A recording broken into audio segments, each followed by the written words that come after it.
Hello MSc final students जिनके organic chemistry specialisation है, उनका हेट्रोसाइक्लिक केमिस्ट्री पेपर का अपन कुछ टॉपिक्स कर रहे हैं हम लोग। तो उसी के रिगार्डिंग आज लेक्चर नंबर 19 है। बेंजोथायोफीन टॉपिक लिया है। बेंजोथायोफीन की स्ट्रक्चर बना रखी है। Benzo is denoted for benzene ring and thiophene मतलब 5 membered unsaturated sulphur containing ring.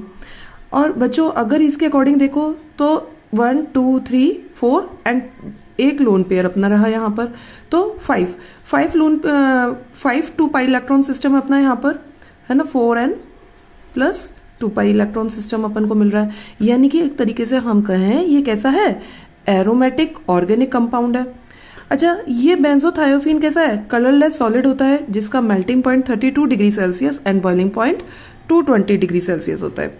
इसके और दूसरे नाम क्या हो सकते हैं बच्चों? देखो, अगर तुम लोगों ने नॉमेनक्लेचर ढंग से पढ़ा हो तो ऑब्वियसली बात है कि अगर हम अटैच बेस ढूंढते हैं, उस अटैच बेस में देखने के बाद जिसके पास हेट्रो एटम है उसकी हम बात करेंगे तो इसको नंबर 1 देंगे अपन। ऑब्वियसली 1 नंबर पे कौन लगा हुआ है, सल्फर है। और इस सल्फर की वाली रिंग को हम क्या कहेंगे, थायोफीन कहेंगे। इस थायोफीन रिंग से कौन जुड़ी हुई है, बेंजीन रिंग जुड़ी है। तो 1 पर 1 मीन्स कि सल्फर कहाँ जुड़ा हुआ है, अपना हेट्रोएटम कहाँ जुड़ा हुआ है, 1 नंबर पर, है ना। 1 बेंजोथायोफीन, ये क्लियर हुआ। अच्छा, दूसरा हम अगर हैंस विडमैन के अकॉर्डिंग नेम देखें तो अटैच बेस ढूंढने के बाद ऑब्वियसली बात है ये वाला बॉन्ड हमें देखना है। बेंजीन रिंग तो पूरी इक्विवेलेंट है तो नंबरिंग तो हम वहां पर करेंगे नहीं, यहां पर करेंगे। तो सल्फर, ये कार्बन वाला बॉन्ड हुआ ए बॉन्ड, और ये कार्बन और कार्बन जो कॉमन है, कार्बन वाला बॉन्ड वो कॉमन है, उसका बॉन्ड नेम आ जाएगा बी। तो इसका दूसरा नाम क्या हो सकता है, benzo B thiophene. Obviously clear हुआ। अच्छा, इसको और किस नाम से जानते हैं, थायोनेफ्थलीन या थायोनेफ्थीन नाम से भी जाना जाता है। बात आती है कि ये हमें कहाँ मिलता है, कोल तार, क्रूड पेट्रोलियम, शार्क ऑयल, इन सब में ये मिलता है। इसकी यूजेस की अगर मैं बात करूं तो ये फार्माक्यूटिकल्स में, पेस्टिसाइड्स, डाई स्टफ एक्सेट्रा में यूज होता है। और इसके ऑर्डर की बात करते हैं तो बच्चों इसका नाम देखो मैंने क्या दिया है, थायोनेफ्थलीन दिया है। ये थायोनेफ्थलीन एक्चुअली इसकी फ्रेग्रेंस जो होती है या स्मेल जो होती है वो क्वाइट सिमिलर होती है नेफ्थलीन से, और सल्फर कंटेनिंग रिंग है इसलिए थायो उसको डिनोट कर रहा है। तो उस बेसिस पे इसको थायोनेफ्थलीन बोला है। इसलिए इसका ऑर्डर की अब मैं बात करते हैं तो मैंने आपको बोला कि ऑर्डर कैसा है इसका, नेफ्थलीन जैसा है। ये क्वाइट इंट्रोडक्शन है। एक्चुअली क्या होता है, इंट्रोडक्शन आप लोगों के सिलेबस में वैसे तो नहीं है, पर कभी एग्जामिनर जैसे बेंजोथायोफीन, बेंजोफ्यूरेन, बेंजोपायरोल पूछ लेता है और अच्छे मार्क्स में पूछता है तो उसका इंट्रोडक्शन पूछता है, तो ये क्वाइट छोटा सा अगर इंट्रोडक्शन देते हैं तो एक अच्छा अलग इम्पैक्ट जाता है हमारा, है ना। इसके अब आगे बढ़ते हैं हम लोग। तो इसकी मैंने रेजोनेटिंग स्ट्रक्चर दे रखी है। बेंजीन रिंग और थायोफीन रिंग आपस में जुड़ी है, बेंजोथायोफीन है, लोन पेयर है। इसके लोन पेयर अगर डीलोकेलाइज होंगे बच्चों तो ये यहां जाएंगे और ये वाला पाई बॉन्ड टूट के ऑब्वियस है यहां जाएगा, इस कार्बन पे जाएगा, है ना। तो सल्फर इधर आ गया पाई बॉन्ड और इस कार्बन पे इलेक्ट्रॉन गए, यहाँ इलेक्ट्रॉन ये गए ना, ये नेगेटिव चार्ज आ गया। सल्फर के पास कौन सा चार्ज आ जाएगा, पॉजिटिव चार्ज आ जाएगा। इसी रिंग में अगर बेंजीन रिंग में एरोमेटिसिटी होगी तो वो क्वाइट इस तरीके से दिखेगी। इसके अलावा अगर इसमें मैं बात करूं बच्चों तो वो किस तरीके से हो सकता है कि ये नेगेटिव चार्ज अगर मेरा इधर जाता है, ये यहां गया, ठीक है, तो यहां पाई बॉन्ड जनरेट हो जाएगा, इस कार्बन की वैलेंसी इंक्रीज हो जाएगी। ये पाई बॉन्ड दोनों ही रिंग में इन्वॉल्व है ना। तो मैं थायोफीन रिंग की बात करती हूँ तो ये पाई बॉन्ड यहां आएगा, सल्फर की वैलेंसी और ज्यादा इंक्रीज हो जाएगी तो ये पाई बॉन्ड टूट के इस कार्बन पे चला जाएगा।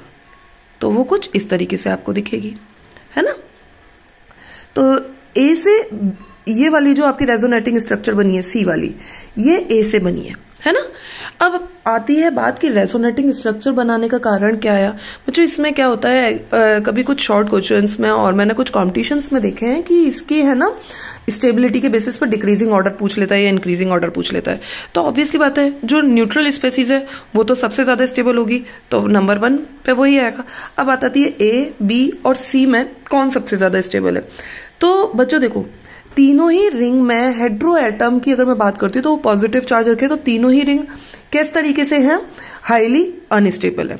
अब इन तीनों में स्टेबिलिटी किसकी ज्यादा होगी, तो ये जिस फॉर्मेट में मैंने लिखी हुई है उसी ऑर्डर में इनकी स्टेबिलिटी होती है। अब बात आती है कि कैसे, यहां देखो इस रिंग में, ए वाली रिंग में बेंजीन रिंग की एरोमेटिसिटी डिस्टर्ब नहीं करी है, खाली थायोफीन रिंग की स्टेबिलिटी डिस्टर्ब करी है। दूसरी बात, बी रिंग में भी बेंजीन रिंग की स्टेबिलिटी को डिस्टर्ब नहीं करा है, एरोमेटिसिटी को डिस्टर्ब नहीं करा है, खाली थायोफीन रिंग की एरोमेटिसिटी को डिस्टर्ब करा है।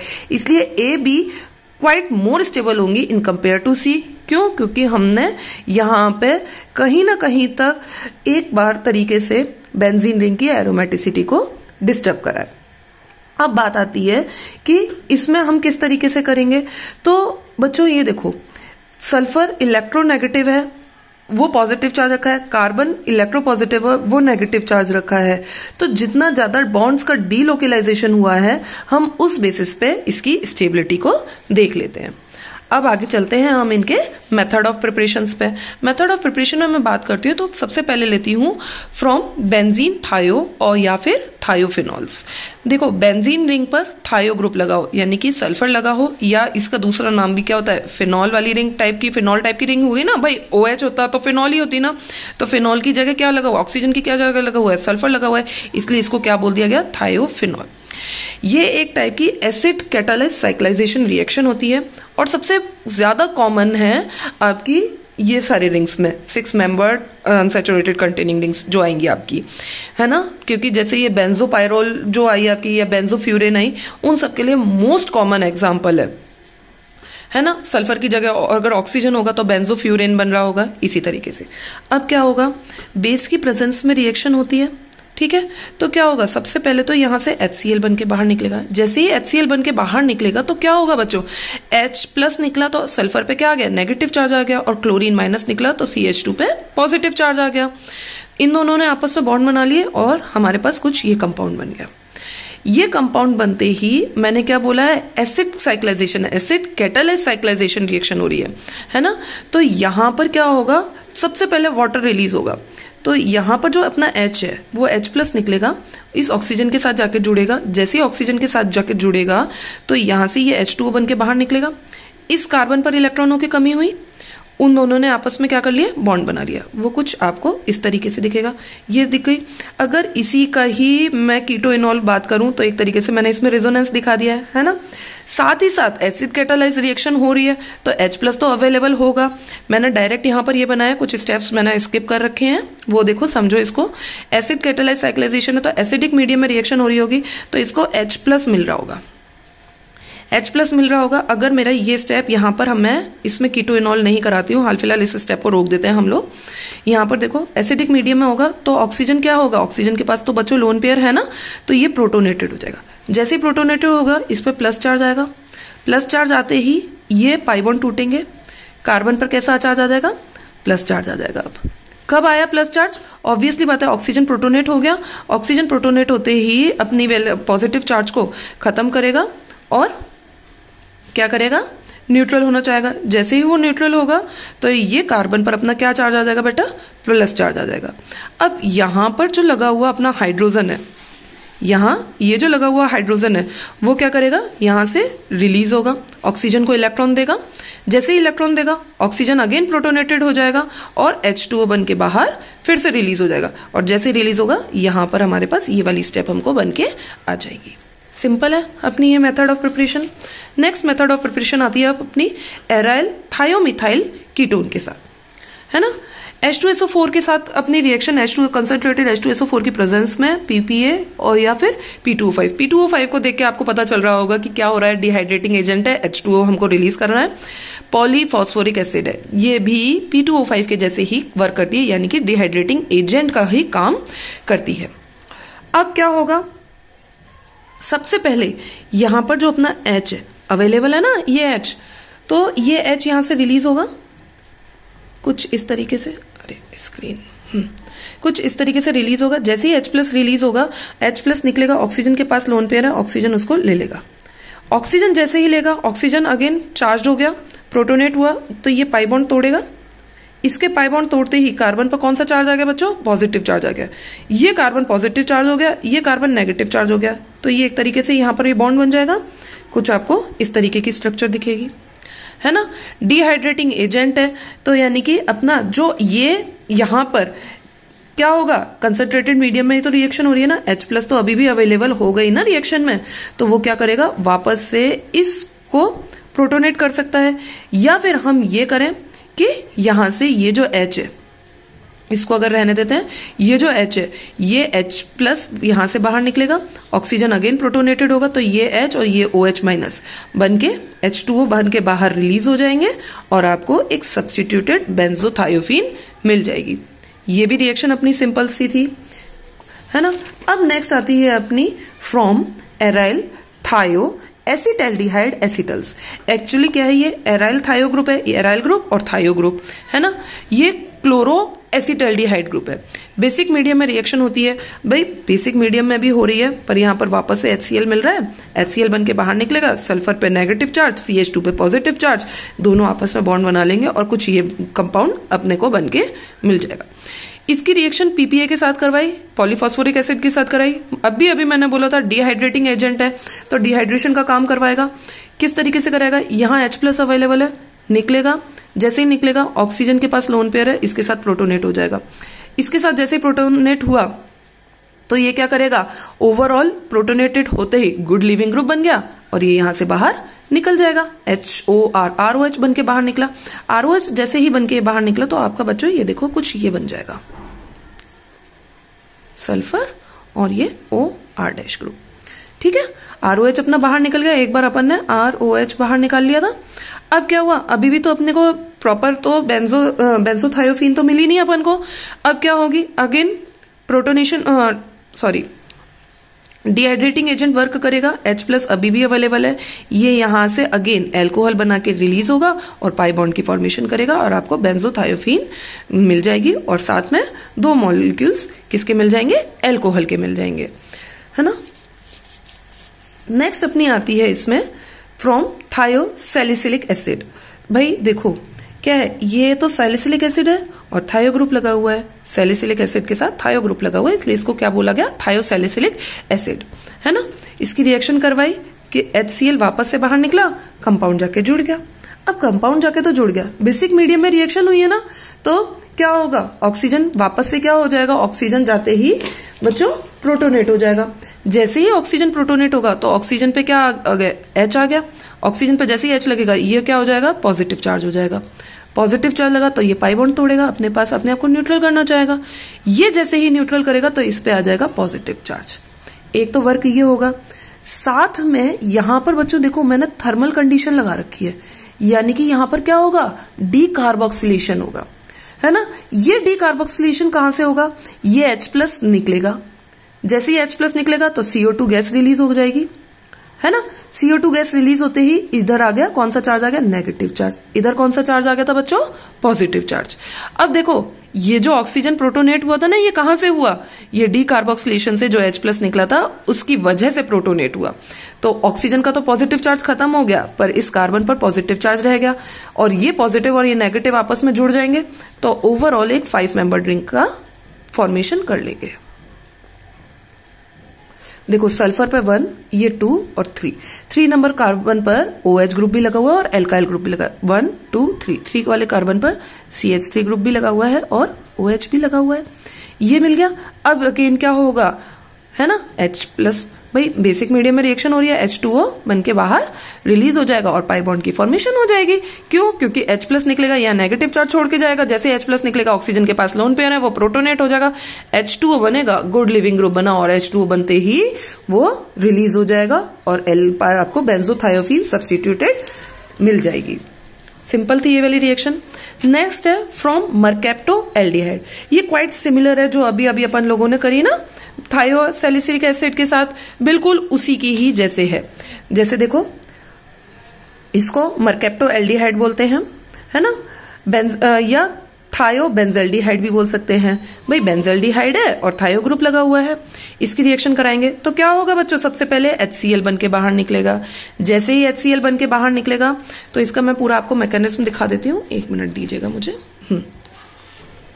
देखो यहां पर क्या होगा, ये इंपॉर्टेंट है अपनी, एक्चुअली इस एग्जाम में पूछ लेता है वो कि preparation of बेंजोथायोफीन from mercapto aldehyde. Actually mercapto अलग नाम हो गया, कुछ बच्चों को नहीं पता होता तो वो भूल जाते हैं, इस बेसिस पे वो बच्चों को कंफ्यूज करने के बेसिस पे पूछ लेते हैं वो। तो क्या होगा, ये एसिड तो अपना अवेलेबल है ही, वो सॉरी एल्डिहाइड तो अपना अवेलेबल है ही, HCl बन के बाहर निकला, sulphur CH2 C double bond O single bond OH, ये हो गया ना। अब क्या होगा, बेसिक मीडियम में रिएक्शन हुई है ना।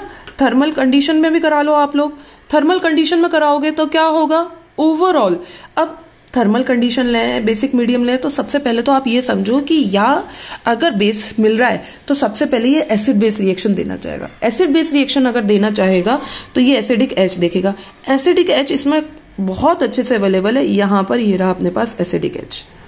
ये H प्लस निकालेगा, कौन निकालेगा, बेस निकालेगा यहां से। जैसे ही H प्लस निकलेगा यहां पर नेगेटिव चार्ज आ जाएगा। जैसे ही नेगेटिव चार्ज आया, H प्लस निकला, वो H प्लस निकला है तो कहीं ना कहीं तो जाके वर्क करेगा ना। तो वो कहां पर करेगा वो समझो। अब वो जो वर्क करेगा वो ऑक्सीजन को जाके प्रोटोनेट करेगा। ऑक्सीजन को जाके जैसे ही प्रोटोनेट करेगा ऑक्सीजन पे प्लस चार्ज आ जाएगा, ठीक है। क्या बन जाएगा अपने पास OH, ये H था ये अपना, सल्फर COOH, है ना।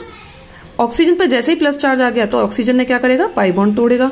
पाई बॉन्ड तोड़ते ही ऑक्सीजन तो न्यूट्रल हो गया, पर ये कार्बन पॉजिटिव चार्ज हो गया, यहां नेगेटिव चार्ज था। तो देखो बच्चों 1 2 3 4 5 मेंबर की रिंग की फॉर्मेशन हो रही है ना, पॉजिटिव नेगेटिव बॉन्ड बना लेंगे, 5 मेंबर रिंग की फॉर्मेशन हो जाएगी। बना लेते हैं, सबसे पहले तो यही काम करते हैं अपन। सल्फर 1 2 है ना, ये 3 ये 4 और ये 5। 1 2 पे कौन है अपने पास, carboxylic acid C double bond O single bond OH, है ना। और थर्ड नंबर पे 1 2, थर्ड नंबर पे अपने पास H है ही अवेलेबल, ठीक। अब क्या होगा बताओ आप लोग, और क्या पॉसिबिलिटी हो सकती है अगर अपन सोचें तो। यहां पर पॉसिबिलिटी और क्या हो सकती है, या तो इसको यहां पर रोक सकते हैं हम रिएक्शन, है ना, एसिडिक मीडियम में रिएक्शन करा सकते हैं और अपने पास सब्स्टिट्यूटेड बेंजोथायोफीन बन सकती है। दूसरी अपनी और क्या कंडीशन आ सकती है अगर हम उसके बारे में सोचे, जो अभी मैंने थर्मल कंडीशन बोली थी, उसके अलावा यहां पर क्या हो सकता है। थर्मल कंडीशन होगी तो क्या होगा बच्चों, डी कार्बोक्सिलेशन होगा। थर्मल कंडीशन होगी तो यहां पर ये बेसिक मीडियम में रिएक्शन नहीं हो, मतलब H प्लस नहीं निकलेगा, डी कार्बोक्सिलेशन होगा, H प्लस यहां से निकलेगा, वो अगेन इस ऑक्सीजन को जाके प्रोटोनेट करेगा और कार्बन डाइऑक्साइड गैस रिलीज हो जाएगी। तो ये तो फर्स्ट टाइप था, मैं फर्स्ट टाइप थी रिएक्शन की। सेकंड टाइप देख लो रिएक्शन की, जो आपको ओवरऑल प्रॉपर दे रही है आपको, यानी कि प्योर बेंजोथायोफीन दे रही है, उसकी मैं बात कर रही हूं। तो यहां पर ये देखिए बेंजीन रिंग बनेगी, सल्फर और CH2 ग्रुप, CO2 निकला अपना, CH2 पे कैसा चार्ज आ गया, नेगेटिव चार्ज आ गया। और क्या हुआ भाई, थर्मल कंडीशन में रिएक्शन हुई यानी कि डीकार्बोक्सिलेशन हुआ, H प्लस निकला, H प्लस ने इस ऑक्सीजन को जाके प्रोटोनेट करा था ना, तो वो OH हो गया और इस ऑक्सीजन कार्बन पर कैसा चार्ज आ गया, पॉजिटिव चार्ज आ गया। ये दोनों आपस में बॉन्ड बना लेंगे, करवा दीजिए इनकी रिएक्शन।